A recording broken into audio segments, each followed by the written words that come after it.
জীবনের একটি সত্য কথা হইল, আমি মানুষ,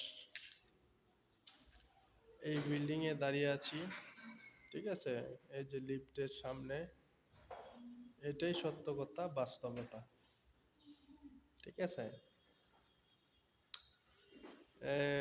ছয়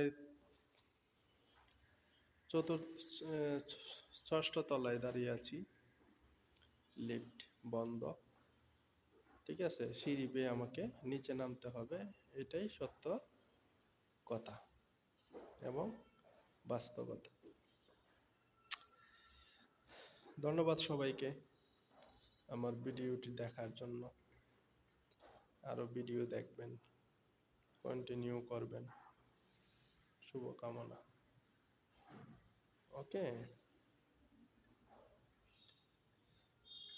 ধন্যবাদ সবাইকে।